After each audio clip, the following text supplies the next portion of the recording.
जब भी कोई बड़ा ब्रिज बनता है, कोई स्काई स्क्रैपर आसमान को छोड़ती है या कोई भी हाईवे शहरों को जोड़ता है, तो उसके पीछे एक ऐसा इंसान होता है जो सिर्फ बिल्डिंग नहीं बल्कि देश का फ्यूचर बनाता है। उस प्रोफेशन का नाम है सिविल इंजीनियर। लेकिन सिविल इंजीनियर बनते कैसे हैं, कितनी सैलरी होती है, कौन कौन सी जॉब्स मिलती है और क्या 2026 और 27 में सिविल इंजीनियरिंग एक अच्छा कैरियर ऑप्शन हो सकता है। सो आज की वीडियो में हम सब कुछ डिटेल में जानेंगे।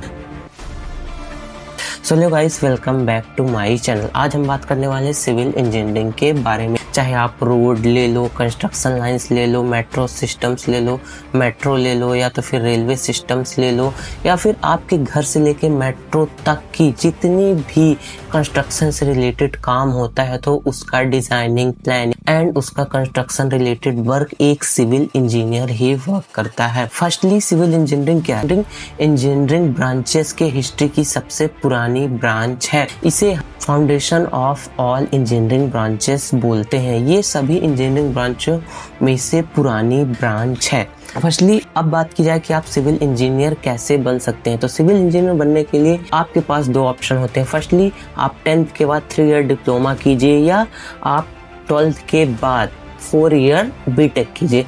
तो डिप्लोमा करने के बाद आप as a junior engineer consider किए जाते हैं, सर्वे इंजीनियर कंसिडर किए जाते हैं। स्टार्टिंग में तो आपको एज अ ट्रेनिंग इंजीनियर रखा जाता है, बट जैसे जैसे आपका एक्सपीरियंस बढ़ता है तो आपको उस हिसाब से आपकी पोस्ट बढ़ा दी जाती है। और बीटेक के बाद आपको जीईटी ग्रेजुएट ट्रेनिंग इंजीनियर या ग्रेजुएट सिविल ट्रेनिंग इंजीनियर की पोस्ट दी जाती है। और after getting a lots of experience आपकी पोस्ट इंक्रीज हो जाती है, उसके साथ आपकी सैलरी भी इंक्रीज होती जाती है। बात करें सैलरी पैकेज की, तो सैलरी पैकेज में एज अ डिप्लोमा बेस पे starting package 3 LPA to 5 LPA हो सकता है, एंड बीटेक लेवल पे जो होता है वो 4 LPA to 10 LPA 12 LPA तक जा सकता है। बट एक्सपीरियंस के साथ ये आपका 20 LPA 23 LPA मतलब डिपेंड ऑन योर स्ट्रेंथ, आप कितनी स्किल सीख रहे हो, आप क्या वर्क कर रहे हो, उस हिसाब से आपका पैकेज बढ़ सकता है। बात की जाए फ्यूचर स्कोप्स की, तो फ्यूचर स्कोप्स इसका बहुत ब्राइट है, बिकॉज दैट कभी भी देखो अभी कितनी ज्यादा स्मार्ट सिटीज डिजाइन हुए हैं,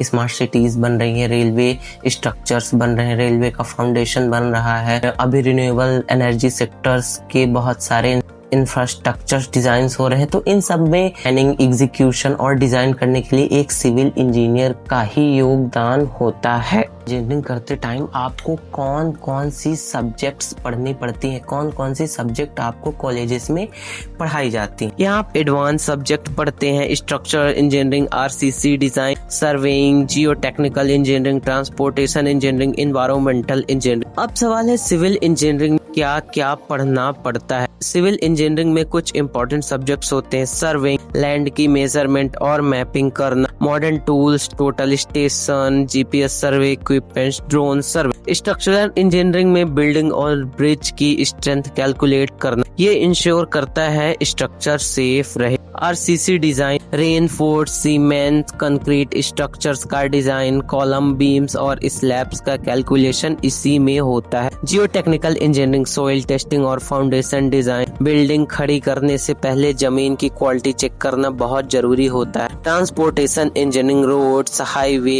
एयरपोर्ट्स और रेलवेज का प्लानिंग और design. Environmental engineering, water treatment plants और पोल्यूशन कंट्रोल सिस्टम डिजाइन करना। सिविल इंजीनियरिंग की जॉब्स, सिविल इंजीनियरिंग कंप्लीट करने के बाद बहुत सारे कैरियर ऑप्शंस मिलते हैं। Site engineer construction site manage करता है। स्ट्रक्चरल इंजीनियर बिल्डिंग में बिल्डिंग और ब्रिज डिजाइन करता है। सर्वे इंजीनियर लैंड मैपिंग और मेजरमेंट करता है। वही quality engineer construction quality inspect करता है। प्लानिंग इंजीनियर प्रोजेक्ट प्लानिंग और शेड्यूलिंग करता है। प्रोजेक्ट इंजीनियर पूरे प्रोजेक्ट को मैनेज करता है। बात करें कुछ गवर्नमेंट जॉब्स की, SSC, JEE, state JEE, PWD, railways, metro projects, irrigation department. Top companies hiring in civil engineer. India में कई बड़ी कंपनी सिविल इंजीनियर्स को हायर करते हैं, जैसे L&T हो गई, Tata projects, DLF, NCC limited, Adani group. और आज के टाइम पर स्मार्ट सिटीज, मेट्रो प्रोजेक्ट्स और इंफ्रास्ट्रक्चर डेवलपमेंट के कारण डिमांड काफी ज्यादा बढ़ रही है। Future scopes of civil engineering in India, smart cities,